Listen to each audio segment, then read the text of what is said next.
A reading from Matthew chapter 15. Jesus left that place and went away to the district of Tyre and Sidon.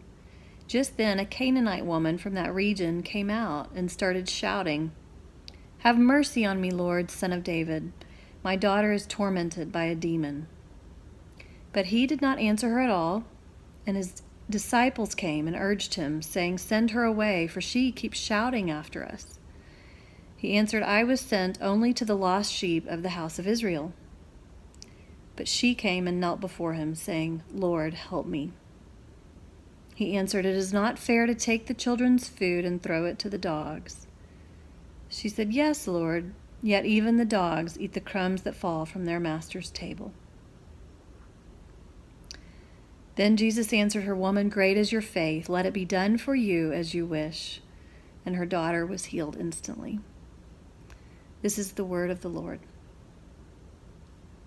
Thanks be to God. Apologies to Elton John and Bernie Taupin, who claimed that sorry seems to be the hardest word. I think the hardest word for humans might be and. Maybe it's an evolutionary survival instinct that makes us think it's us or them rather than us and them. But wherever it comes from, the church has to decide whether and or will be its defining conjunction. Our gospel text today starts out with the expected or and gets to the unexpected and. When I say unexpected, I would argue that it's a veritable miracle that it happens at all, a miracle of inclusion. This is the final of 3 sermons from Matthew's Gospel where we have looked at miracles of Jesus. The first was physical, feeding the 5,000, the miracle of abundance. The second was psychological, walking on water, the miracle of faith. This third one is social, the healing of the Canaanite woman's demonically afflicted daughter, the miracle of inclusion. Now, did you hear the subtext of my description of this miracle? Canaanite first. A Canaanite was an indigenous person to that region whose religion we might describe as pagan. When the children of Israel entered the Promised Land, they didn't find it empty. There were various groups of Gentiles who were already living there, and they all were grouped under the single term Canaanites. They were conquered and subdued by the arriving Israelites who took possession of the land. And if this story sounds familiar, you might be hearing cries in your ears of Palestinians in Israel today, or of Native Americans in our own country. She is a Canaanite woman. Now, more on that in a moment, but for now, let's remember that for Jews in that time, women had no legal standing apart from their fathers or husbands, nor did they have religious authority in the community. Finally, the Canaanite woman's daughter is demon-possessed. Now, for our purposes, let's say that whatever her real diagnosis, whether actually possessed by a demon or a more modern interpretation perhaps that she was afflicted with mental illness of some sort, she is nonetheless tormented within, unable to control her thoughts or feelings. Now, this was attributable in her day to demonic powers taking possession of her. And the only treatment then was to separate a young woman like that from the community altogether. Got to keep evil away. There can hardly be a more comprehensive example of or that gets to end than in this story. But the biggest surprise in it may be that even Jesus has to go through this process to get from or to end. Now, though he was the Son of God, the Bible says that Jesus had to learn obedience through suffering. This obedience he learned involved the discerning of the direction of God's will against prevailing understandings that even he held. Defining faithfulness by separation is a key shift that happens in Jesus and through Jesus as you move away from that. Now, Matthew wrote his gospel for the church in Antioch, Syria, more than a half century after Jesus' death and resurrection. So you might say that this entire gospel was written to show the way to this church of how to move from or to end. The church in Antioch was founded originally by Jewish believers, as were all the churches at first, but its location and its missionary endeavors brought many Gentiles into the fold. And that ancient tension between Jews and Gentiles had to work itself out in the church if that church was to be culture making, not just culture mirroring. Matthew shows us that church that is a unity in diversity is actually even rooted in Jesus' own experience. His example should guide them and us. They had to learn how to open their arms to people that they used to stiff-arm instead. And yet, we are still pushing people away in the church. How can we read passages like this one and then defend our rights to discriminate against all kinds of people, black, indigenous, people of color, immigrants and asylum seekers, poor people, gay and transgender persons, people of other religions? How can this be? I've just finished reading the new book by Robert P. Jones, White Too Long. Good God podcast alert, by the way. The title comes from a statement by the writer James Baldwin. I will flatly say that the bulk of this country's white population impresses me and has so impressed me for a very long time as being beyond any conceivable hope of moral rehabilitation. They have been white, if I may so put it, too long. What an indictment. Jones goes on to chronicle what that means. The most damning part of the book is the way the Christian church in America developed and defended a theology of white supremacy. This remains embedded in our beliefs and practices even now, long after many have rejected the overt racism of the Klan. Jones thinks this theology is rooted in the twin paradox of protection and purity. As long as we can keep our churches free from those who would pollute our purity, we will be blessed.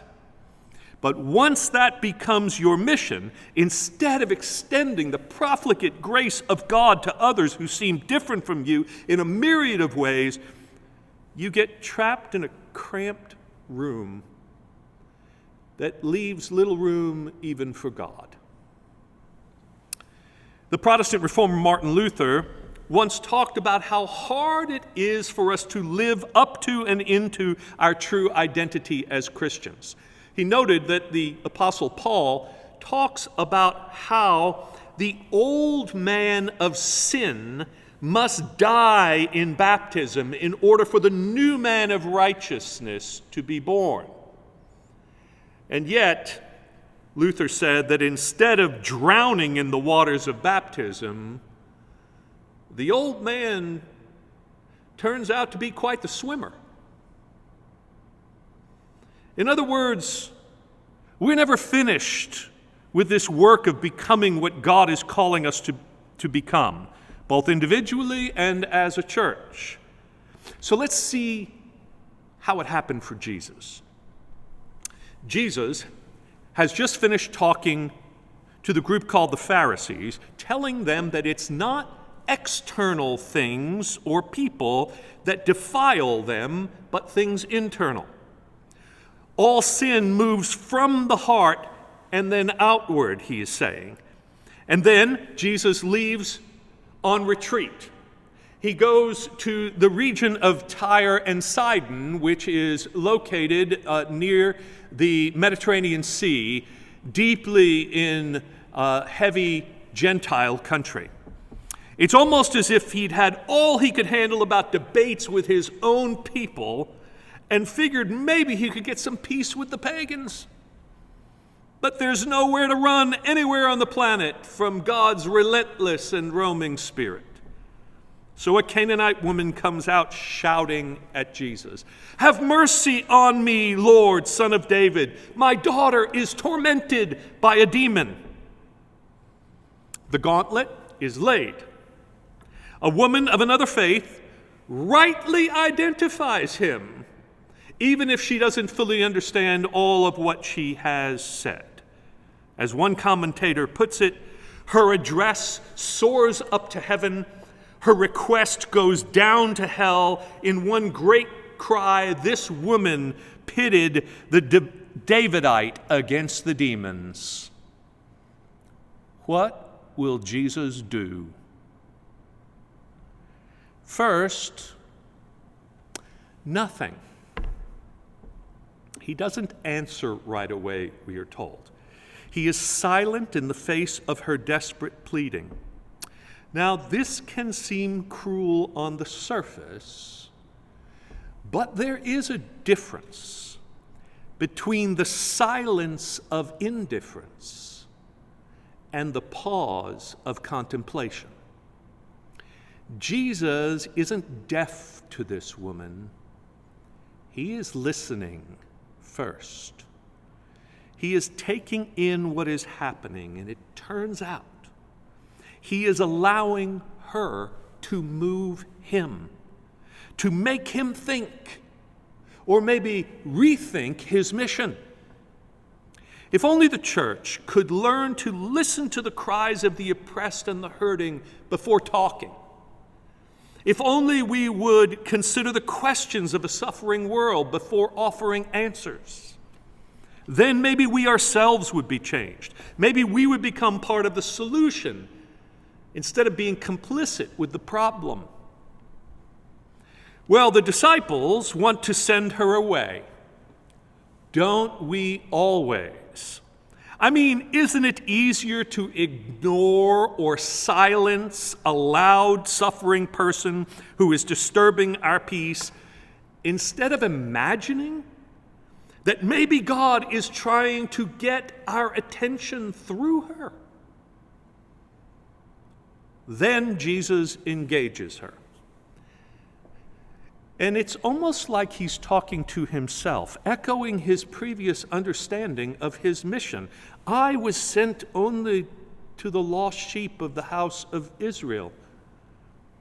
And if that had settled the matter for good, you and I would not be here at all. This movement would have been nothing more than a sect of Judaism. Well, the woman kneels before him and begs, "Lord, help me." And Jesus replies, "It isn't fair to take the children's food and throw it to the dogs." Sound like Jesus to you? If it makes it any easier to take, you should know that he uses the word that actually means house dogs, like pets, for instance. Not the normal one for Gentiles, which meant wild or rabid dogs. So progress, but not much. The woman persists. Yes, Lord, yet even the dogs eat the crumbs that fall from the master's table. And there it is. Check and checkmate. She's got him. Jesus concedes the point, sees her faith, declares her daughter healed. Boom. Let's review.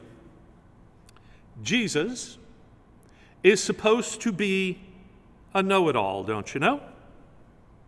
But he doesn't know it all, and he knows he doesn't know it all.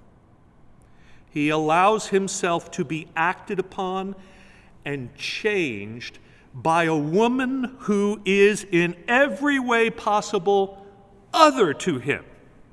He feels what is happening first, and he feels it so deeply that it changes the way he thinks and acts.